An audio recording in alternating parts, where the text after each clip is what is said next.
Good morning, students. We're back here. It's a wonderful sunny day, so there's a lot of backlight coming in here, so you won't be able to see me too well. But I hope you can hear me. Actually, the sound system is pretty good here, so you can then and it records well. So I'm sure that you can hear me.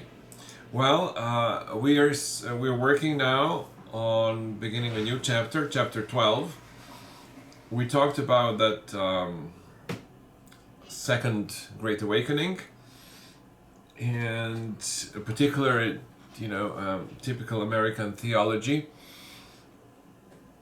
of positive thinking, working towards the establishment of the kingdom of God, so to speak.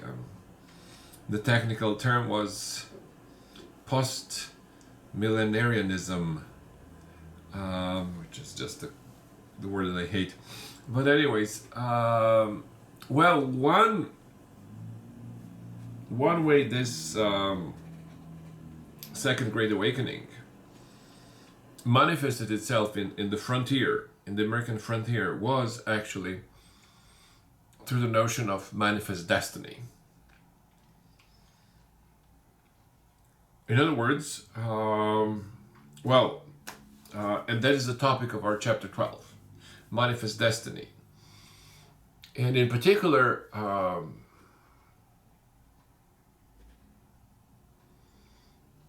it's an issue that led to civil war. On the surface of things, America was very successful. It obtained a stretch of land from Louisiana all the way to California. It used to belong to Mexico. And the nation extended from sea to shining sea. So it looks like that it was a very good thing to do. But it came at a hefty price. And the price was the Civil War. What was at stake here is again the two visions of America that we talked about before. One was the vision that had its roots with Alexander Hamilton and the East Coast elite. At least what the Democratic Party called the East Coast elite. That is the vision of America as an industrial powerhouse. It took a while to do that. Hard work takes a while. Everything that is worth doing is hard. So it took a long while for the United States to become an industrial powerhouse, and that became obvious during the Civil War. But it wasn't so obvious before the Civil War. The Civil War started, of course, you probably know, in 1861 and lasted for 4 years.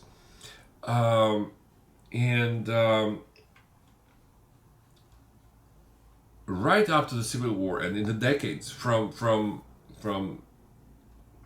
the end of the presidency of Andrew Jackson in 1837 to the Civil War, these 20 years,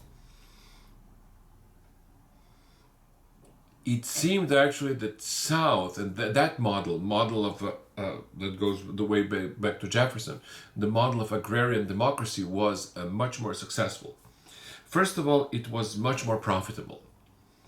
Namely, the lands across the Appalachian Mountains were open to cotton, especially in the South. There is a geographical cotton, like most plants, it has a geographical area where it can actually grow.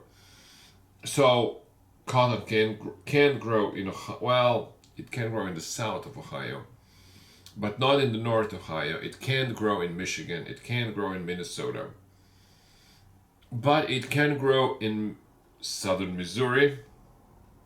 It can grow in Alabama. It can grow in Arizona, and other places, Texas, of course. Manifest destiny is really the issue of Texas. And this agrarian economy that was supported by the network of steamships going up and down the Mississippi River and the rivers, there are its tributaries like the Ohio River and the Tennessee River, and the Missouri River and the Arkansas River on the other side, kept these frontier lands rich. They got involved. Well, the South, the cotton producer in the South, were hooked into this network of steamboats that would take cotton down to Memphis and down to New Orleans. And who were they selling it to? They were selling it to northern cotton mills, but also the largest customer actually for Southern cotton up until Civil War was Great Britain. And Great Britain was an imperial power going through an industrial revolution that was very similar to the industrial revolution that we were going through. But the industrial revolution happened only in the north and not in the south. South was dedicated to this cash crop that was supplying cotton to Great Britain. It was the largest supplier of cotton. And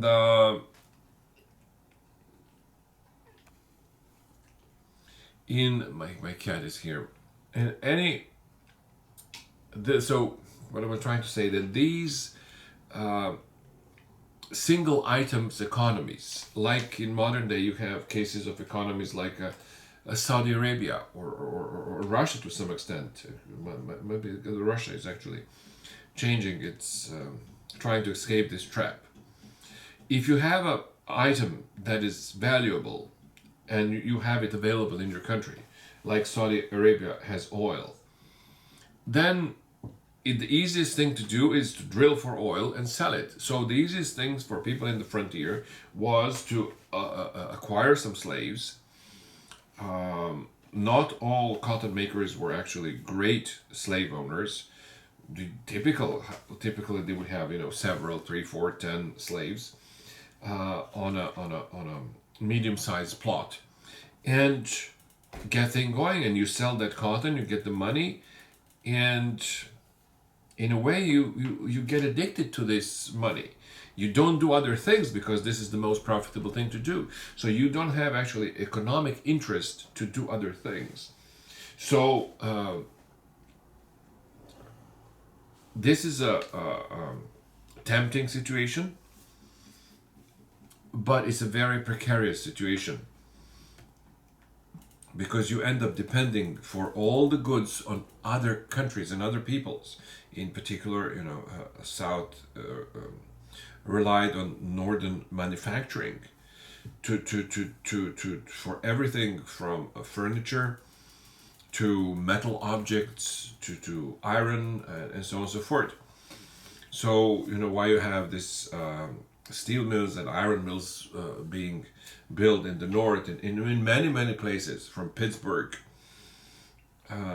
Youngstown, Cleveland, Michigan, Minnesota.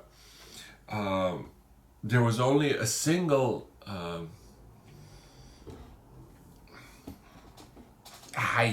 sorry. There was only a single iron mill in the South, in Birmingham, Alabama, before the Civil War.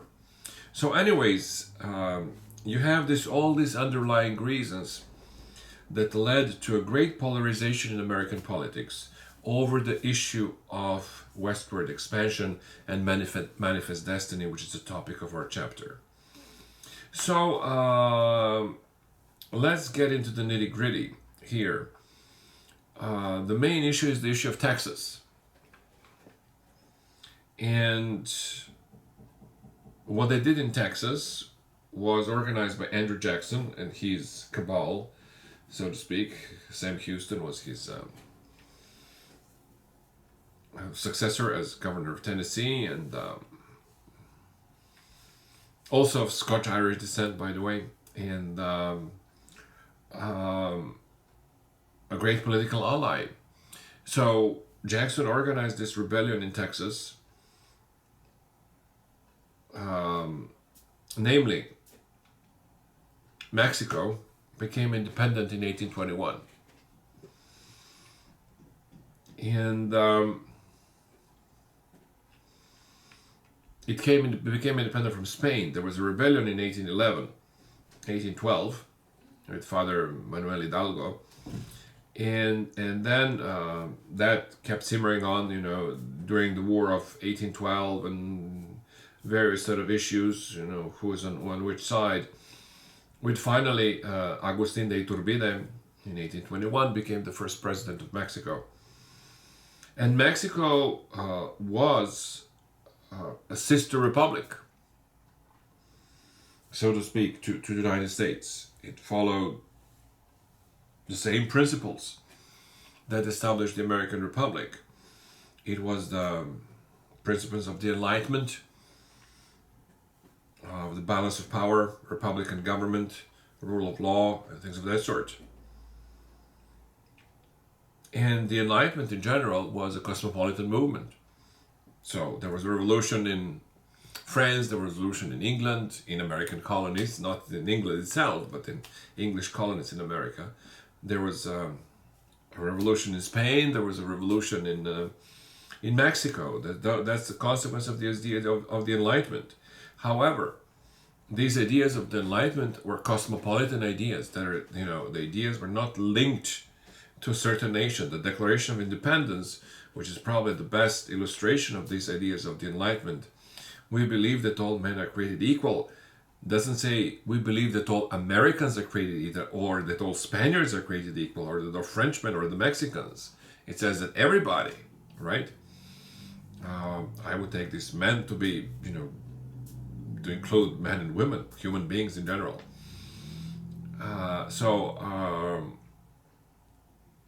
But these cosmopolitan ideas,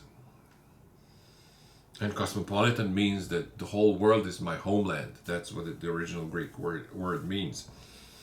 Didn't work too well. They soon became face to face with the reality of ethnic identity. So the issue of manifest destiny is the issue of nationalism, and to a great extent the issue of racism. A lot of these Democrats in the South, and there were some Northern Democrats, like the person who succeeded Andrew Jackson, like Martin Van Buren. He was a New York Democrat. He was actually a first president who wasn't of English or Scotch-Irish descent, of the British descent, so to speak. He was Dutch by origin.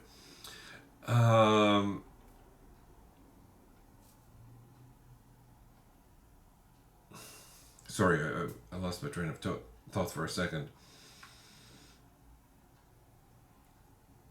Right.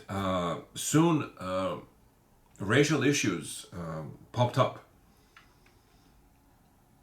For example, what happened in Texas, that's what we're talking about, was that northern parts of Mexico, and northern parts of Mexico included all the way to Sabine River, to the border of Louisiana, and from Sabine River, from Louisiana, all the way through borders of Texas, then Colorado, Utah, California. All of that territory belonged to Mexico when it became independent in 1821. And the Mexican government had trouble populating those areas.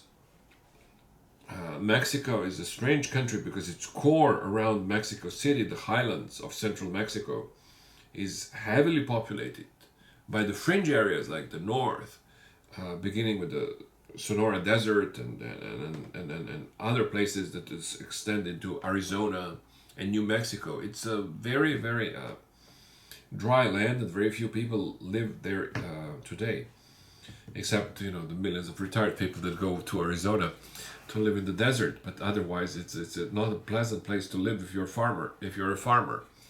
So Mexico actually encouraged immigrants from the United States to come in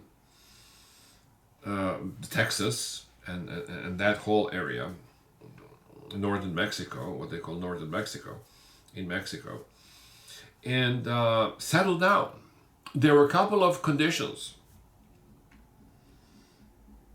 Officially, they were asked to convert to Catholicism.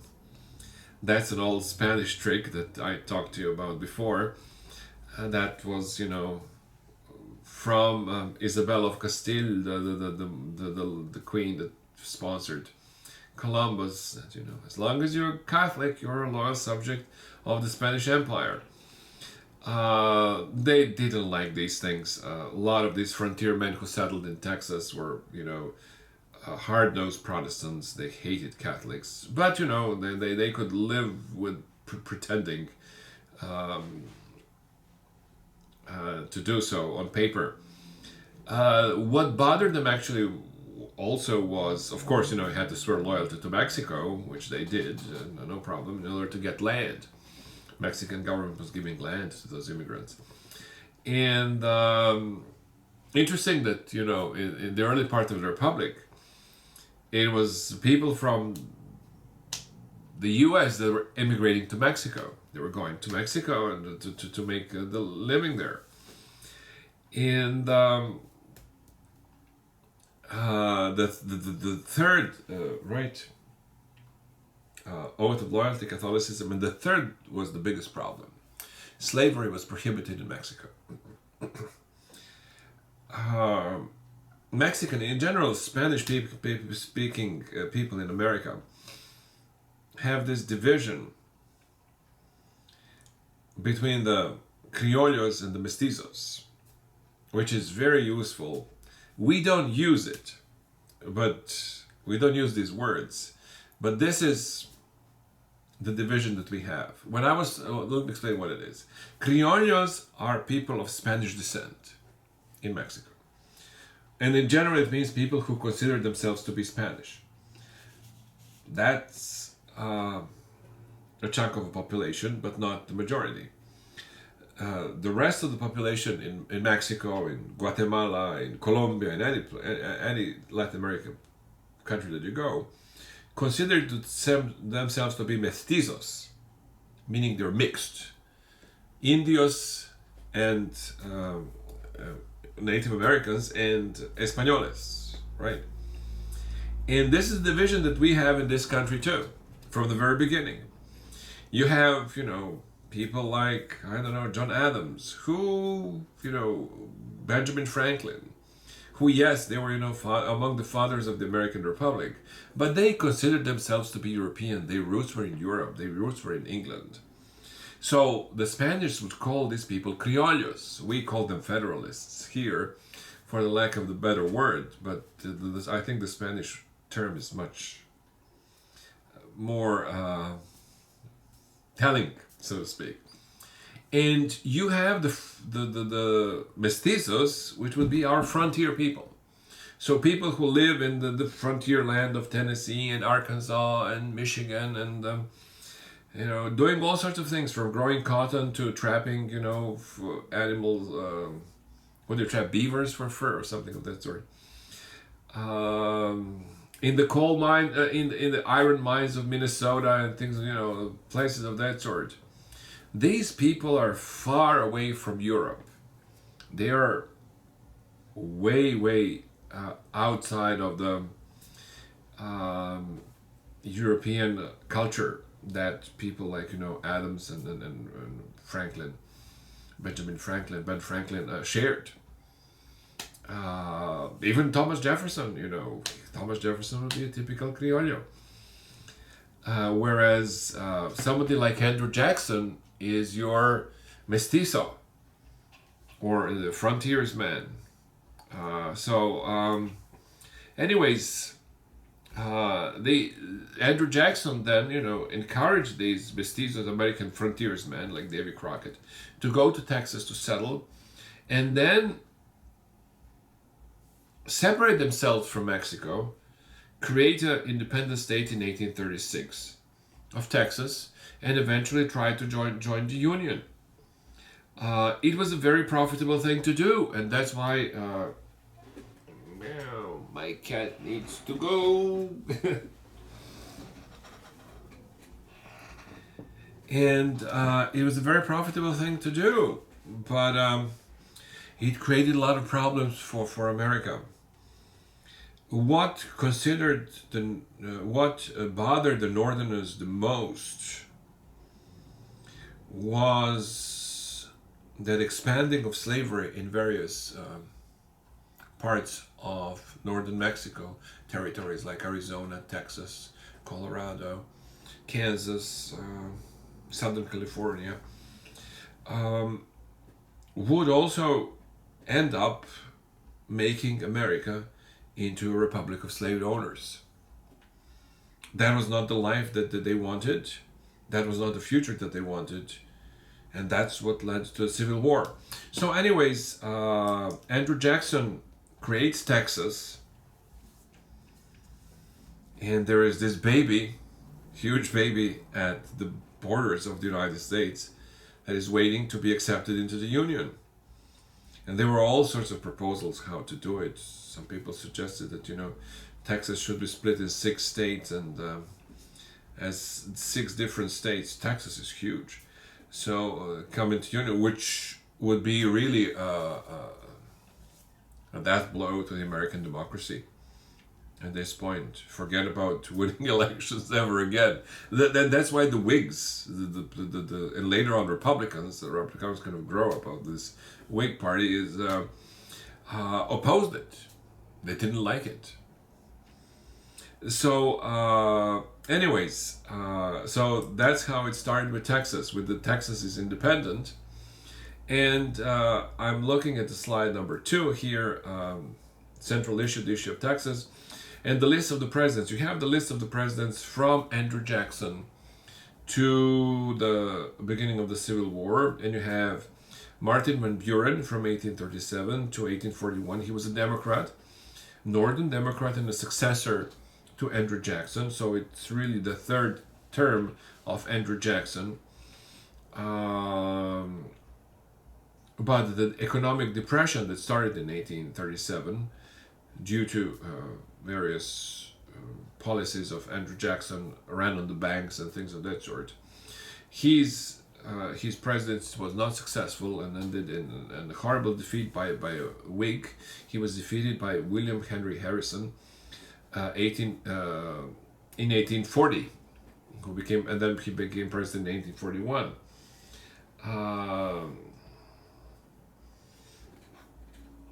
William Henry Harrison was a hero of Indian War, and it tells you really about, at this point, the desperation of the Whigs, that they needed to go and grab a war hero, and that will happen again with the next president. We'll come to Zachary Taylor next in line, another general who became president. That Democrats were winning with Andrew Jackson. Democrats were winning, and they're winning big. Their economic model was successful in the South. They were making a lot of money, and people wanted to participate in this cotton trade to get a piece of action. And they were accusing the Whigs of not being patriotic. They're not in favor of the topic of this chapter, manifest destiny. The destiny of the United States is to bring democracy to these backwards Catholic, idol-worshipping Mexicans. That's how they talked. This is not the talk of the Enlightenment. It talks about democracy, but democracy only for the Anglos, or for the gringos, as the Mexicans say. It was a democracy only for what we say white people, which is, I don't know. Again, the Mexican term is much better, the gringos. Because obviously not all white people supported these ideas of manifest destiny. Most famous opponent of it was Ralph Waldo Emerson, a famous, probably the first American philosopher, a transcendentalist and a romantic.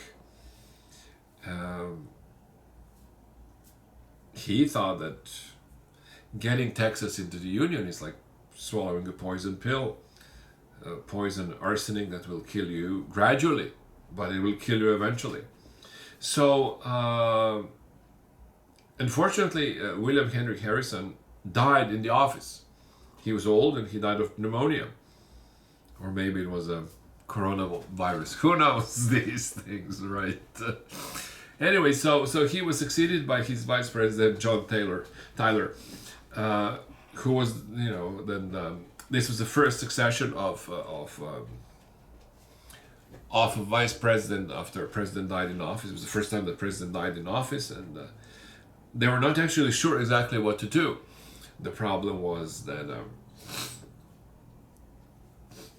pardon me, should the vice president finish the previous president's term and therefore be something like a temporary president, or the vice president should then take an oath of office, become president, and finish the term as president. This is what happened, and John Tyler became president. But he was, I have here written on the PowerPoint, he was a chameleon. He sort of, not a very political person. Wishy-washy would be a good a good attribute to describe him. Good adjective to describe him. And so he was a Democrat in the beginning. Then he joined the Whigs, and then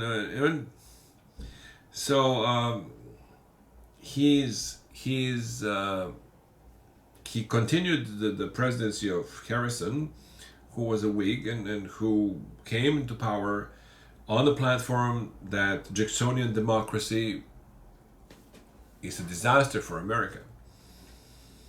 Well, and then comes Tyler and says, well, maybe not so much, and so on and so forth. So, anyways, Tyler lost badly in 1844. Elections were, always in 1844, and then the president took office in May of 1845. Now it's January, but it used to be in May. And he was defeated by James Polk, another Tennessean, and another true successor of Jacksonian democracy. James Polk is the person who actually orchestrated the war with Mexico. In my opinion, and in the opinion of Ralph Waldo Emerson, and other interesting people like young Abraham Lincoln, and many, many others, one of the greatest shameful things that we Americans did in our history. But, it worked. So America extends, because of James K. Polk, America extends from sea to shining sea. And, right, as the saying goes, nothing succeeds at success. But you'll see the problems that this success brought us. The issue was, of course, that America didn't have access to the Pacific. That was the great idea of the Manifest Destiny, from sea to shining sea. America didn't have access to the Pacific. The Louisiana Territory that was purchased from the French didn't expand all the way to the Pacific Ocean. There was a Mexican territory that blocked the access to the Pacific, and there was an Oregon territory that included the states of Oregon and Washington today, Idaho, and thereabout. And that was jointly controlled by the US and the British, which actually means that it's mostly controlled by the British. US had no control over it. So there was the idea of having America from sea to shining sea was not there when the war in Mexico started. And that's what started the war in Mexico in 1846. It was orchestrated entirely by President Polk. In the same manner that Andrew Jackson will orchestrate things like the Seminole Wars in Florida. Accuse Florida, that they're harboring slaves, fugitive slaves. Go in there to capture those slaves. Order those Indians to move across the Mississippi River, and then when they refused to do so, went with armed forces in Florida, and started those horrible Seminole Wars in the Florida Everglades that brought enormous sufferings both in the army and among the Native Americans. And you will see again, very often this Mexican-American War, Mexican-U.S. War, from 1846 to 1848, is considered as a, I don't know, a little bit of nice,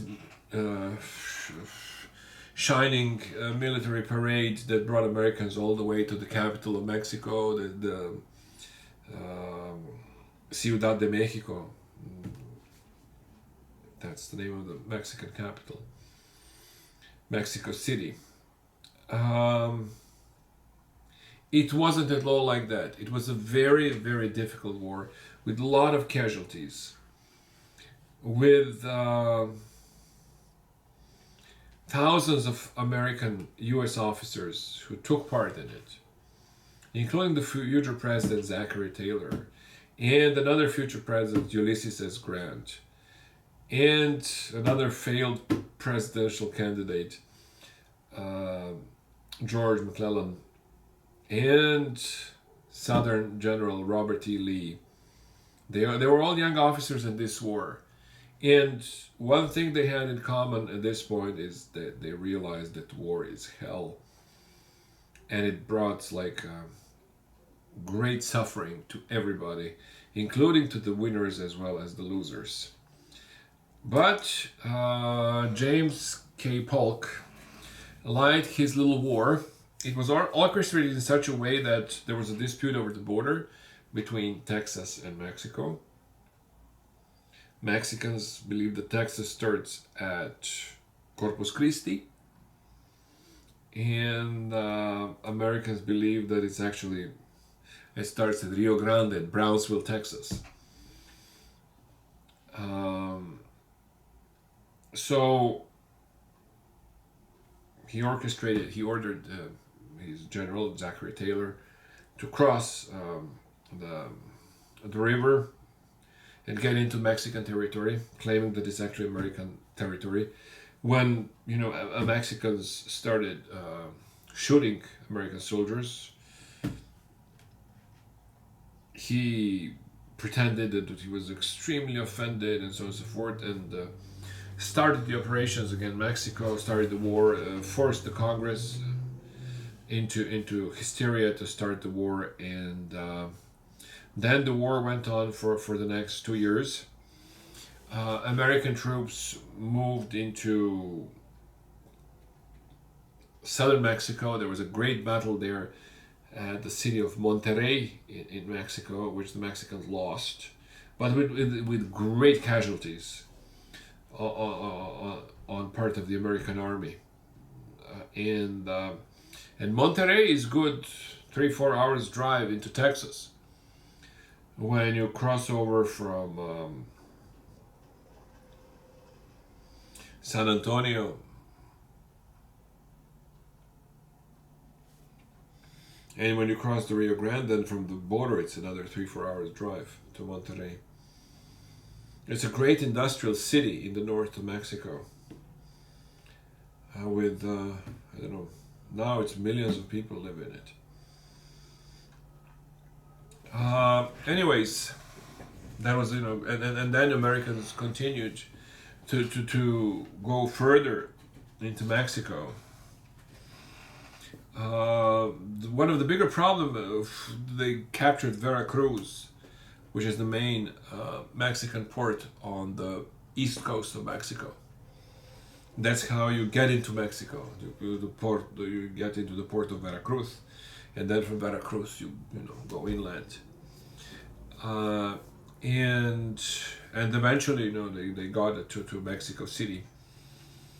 I have a picture here on slide number 5 where American troops um, on the central plaza of Mexico City, Zocalo, in front of the great cathedral there and the presidential palace. Um, so that was the one line of attack, but it followed by other lines of attack that went into New Mexico, Arizona, and then there was an issue of the also California Republic, uh, namely Polk, trying to pull the same thing that Jackson. I mean, it was the same playbook, so to speak, and the same political party and the same Tennessee gang that was running the country at the time. So what they did in Mexico, what they did in Texas, they tried to do in California.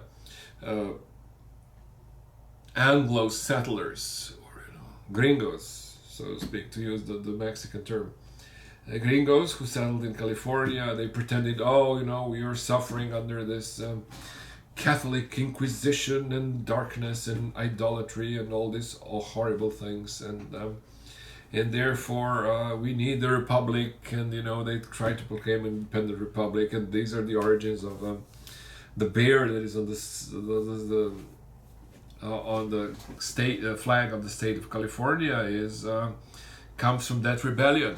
So it was the same recipe, right? Send immigrants into the Mexican territory, make them create a rebellion that that they don't have natural rights that are God given to the Anglo race, and kick the Mexicans out of their homes.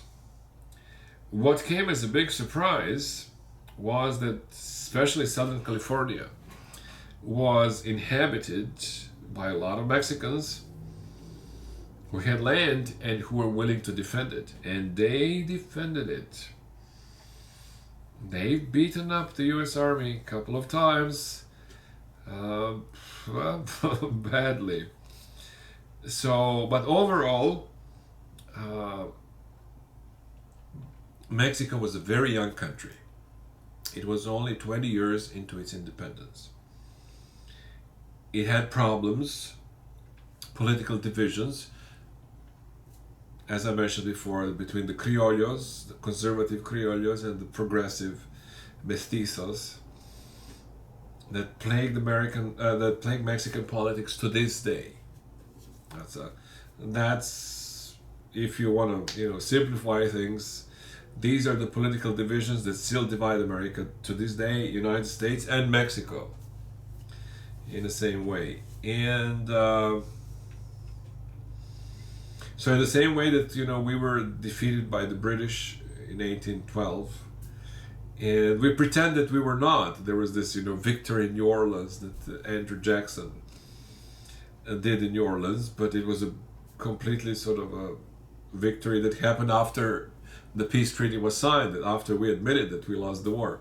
So anyways, be that as it may, Mexicans were defeated, and they signed the Treaty of Guadalupe Hidalgo. It was one of the most humiliating episodes in Mexican-American relationship. There was a huge mistrust that Mexicans would sign the treaty and then would not honor it.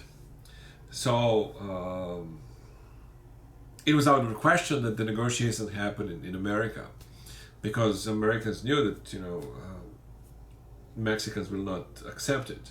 So I remember in the previous, when we were meeting in the classroom, we were talking about this Virgen de Guadalupe, the patron saint of Mexico, the Virgencita of Guadalupe, and that's the largest, the most important shrine near Mexico City. It's part of the city now, but it used to be a little bit further away in the time of the war.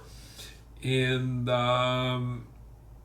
so they made Mexican representatives sign the peace treaty on the altar of the Catholic Basilica dedicated to the Virgin of Guadalupe. And we talked before how Guadalupe is important. It's a national holiday in Mexico, and she's considered as the protector of Mexican people, and particularly of the mestizos. She appeared to these Indians, Juan Diego, I believe, Juan Diego, or Diego. Anyways, I think it's Diego in any case. So she appeared to these little uneducated Mexican shepherds, and therefore she represents this mestizo, this non-Spanish part of Mexico. So Mexicans were forced to give up a huge amount of territory. And I have here map on the slide number 11.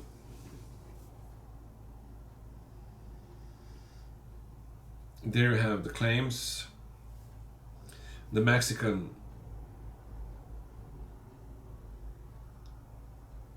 territory that was ceded, so Mexican cession, that was ceded to the United States. And it included the whole of California, Arizona, New Mexico, Texas, parts of Utah, Colorado, and Nevada. That was handed over to the United States by Mexico after Mexico was defeated. Couple of issues that so from that moment on, you have two borders, two maps here on the slides 11 and 12. When the first one is the Texas was admitted into the Union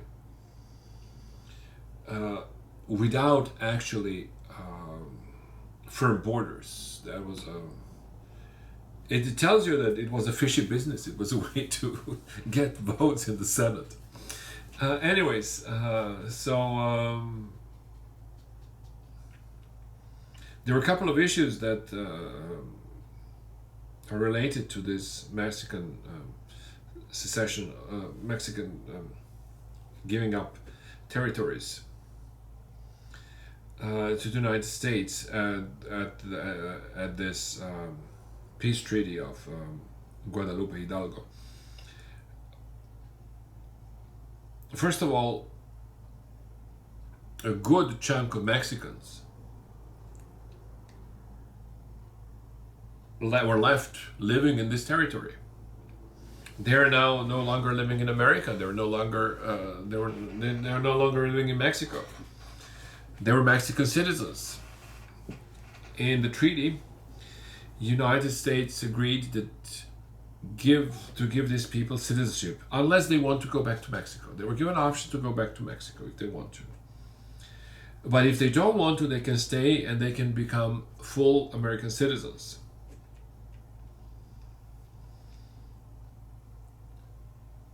We have not implemented this provision of the treaty, at least in the 19th century and well into the 20th century.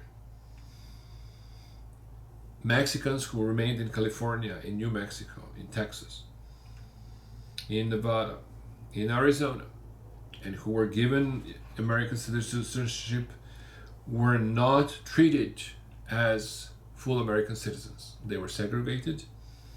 They were often not allowed access to the voting booth.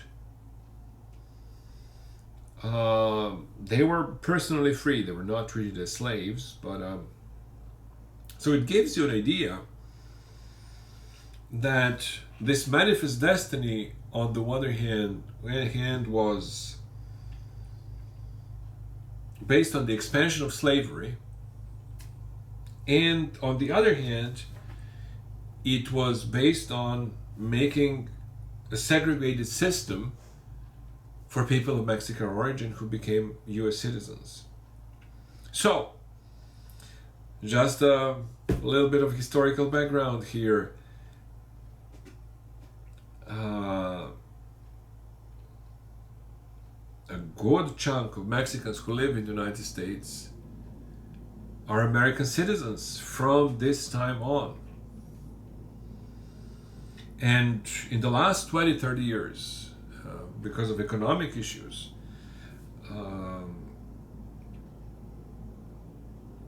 when we have this huge immigration from Mexico into the United States, we often forget that a good chunk of Mexicans in the United States were there first, so to speak. And we promised them during this treaty of Guadalupe Hidalgo that they would be, fully American citizens, but they were not treated as such. Anyways, let me see. We are kind of getting close to the end of the war. Let me see. Let me go one more time over these PowerPoints. What I have left here. I'm looking at slide number 10. The Treaty of Guadalupe Hidalgo. H is silent in Spanish, right? Hidalgo. And it's a treaty called for the United States to pay. Well, that's also indicative of the nature of the whole U.S.-Mexican War. That even though James Polk claimed that these horrible Mexicans killed American soldiers on the American soil, there south of Corpus Christi in Texas.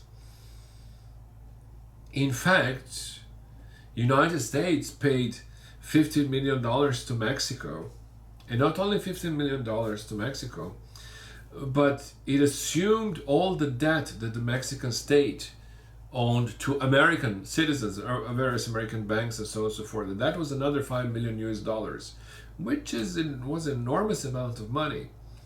So, when you look at the face of it, that James K. Polk made was that, these beasts, semi-human people are killing Americans in Corpus Christi, and instead of them paying the damages for the war, it's the United States is paying Mexico damages.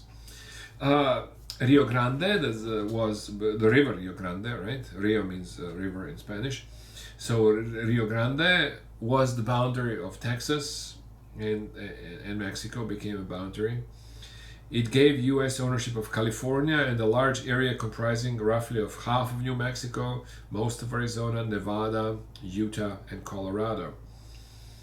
And I said, Mexican in those annexed areas had the choice of relocating to within Mexico's new boundaries or receiving American citizenship with full civil rights. Well, they did receive American citizenship, those who stayed, but they did not have full civil rights.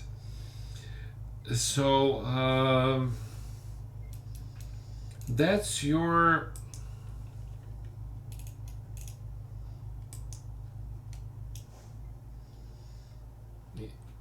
U.S.-Mexican War.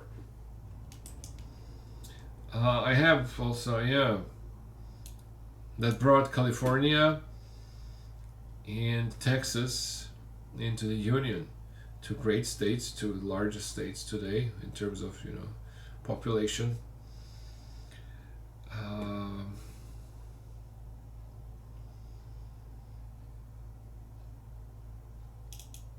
You have a beautiful picture there on the power. I'm looking at it now on the PowerPoint number 7. The ships in San Francisco Harbor, and it's a photograph from 1851. So it gives you an idea about the commerce that was developing. California suffered the same fate as the rest of the United States. It came in as a unified state, but there are two Californias. And the one that was created by the Northerners who went to California, and the gold rush and all stories that you might have heard, gold rush is the thing that made San Francisco. But it's also that San Francisco is such a great harbor that actually controls the trade of U.S. with Asia, and in San Francisco you get a feeling that Asia is across the ocean. There are a lot of Chinese immigrants there, or Japanese too, and they were there from the very beginning. And but that's your Northern California is sort of part of the northern story. Southern California is a part of the southern story, so to speak. That's one way to look at it. It might be helpful, help our understanding of what was going on.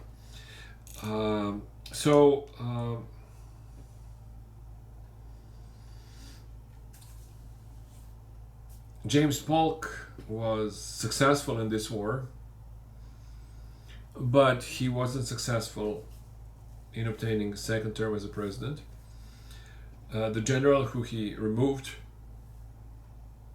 who was actually one of the strangest things, Zachary Taylor, who was a commanding general in the beginning and was later removed.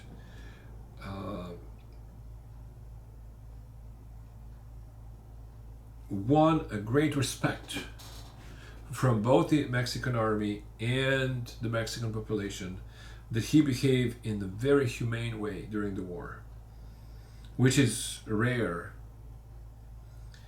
in wars in general. So he becomes next president in 1949 and unfortunately dies in office. These Whig presidents don't have much luck. He died of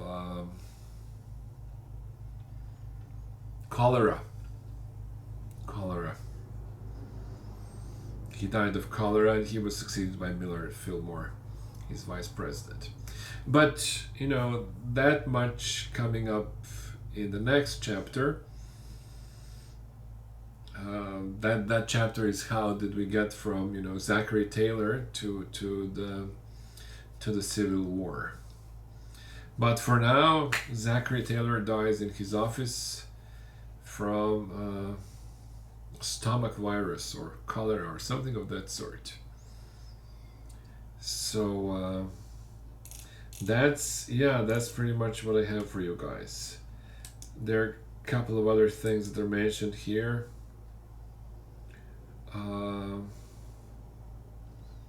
Sort of on slide number 13, as slide number 12 gives you an idea how these new territories that were annexed by the United States were organized. Texas, of course, became a state. California became a state.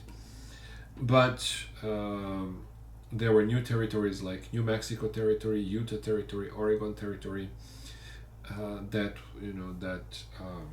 were on the road of statehood, towards statehood. And one of the biggest problems is in these territories, and then a good chunk, I'm looking at this, slide number 12, a good chunk of our unorganized territory west of Mississippi, the state of Mississippi, and north of Texas. The trouble is going to start brewing that will lead directly into the Civil War. Basically what Ralph Waldo Emerson said, that the annexation of Texas was a poison pill, came to be true. These new territories were open for settlement. That's and the first issue that popped up is this territory going to be slave state or a free state? And they fought it out in places like Kansas and in places outside of Kansas, right? We're not in Kansas anymore. So anyways, the struggle now after 1848 and the peace of Guadalupe Hidalgo is going to be over the West and how far the slavery is going to extend and which states are going to be slave states and which states are going to be free states, so to speak. And you have practical problems. The last slide that I have, this interesting fellow, Dred Scott, who ended up being a Supreme Court case. Dred Scott was a slave originally from Missouri. And he sued in court for his freedom, claiming that because he had been taken into the free U.S. territory, he had automatically been freed and was legally no longer a slave. That decision that went against Dred Scott was appealed by those abolitionists. So even here, sort of, you have two visions of how do you build this kingdom of God that we talked about before in the previous chapter on earth, part of the second great awakening.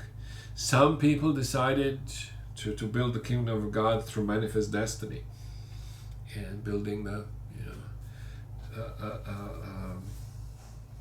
country from sea to shining sea, but which is not so shining in the middle because it's full of slaves. And these abolitionists who supported Dred Scott and pushed this case, poor Dred Scott didn't have the money. It takes a lot of money to take your case to the Supreme Court, so it was financed by his friends and supporters, abolitionists. And he was losing all the way. And it went to the Supreme Court in March of 1857. And the Supreme Court issued a ruling that made the Civil War inevitable. It was a 7-2 decision against Dred Scott. In an opinion written by Chief Justice Roger Taney, the court ruled that black people are not included and were not intended to be included under the word citizen in the Constitution. And again, we comes back to this vision of the Enlightenment that is enshrined in the Declaration of Independence, that Enlightenment was a cosmopolitan movement and it envisioned everybody, black, white, green, yellow, red, can be a citizen. That's the original vision. But that vision was dropped after the Napoleonic Wars, and here with us, with the Jacksonian democracy, in exchange with a racial vision or nationalistic vision. I wouldn't say racial because it wasn't really based on race. Mexicans, for example, Mexicans who were living in Arizona or New Mexico and were given U.S. citizenship were treated as white people, even though they were discriminated against. So that's one of the paradoxes of America that is still with us. That's why we have a lot of people from Spanish descent consider themselves to be white, and yet in the U.S. they're given a separate category, Latinos. So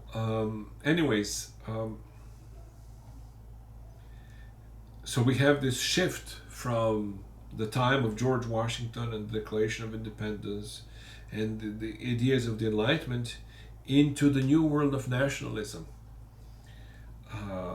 Mexican would call it gringo nationalism, but basically that this US is only made for gringos. Or we have a term, white Anglo-Saxon Protestants, which is just too complicated to say. So anyways, that's what I have for you guys over Manifest Destiny, chapter 12, and there'll be quizzes coming up for previous chapters. I'll make them soon, and eventually when we finish this one, quiz about this chapter. So, war with Mexico. All right. Till next time.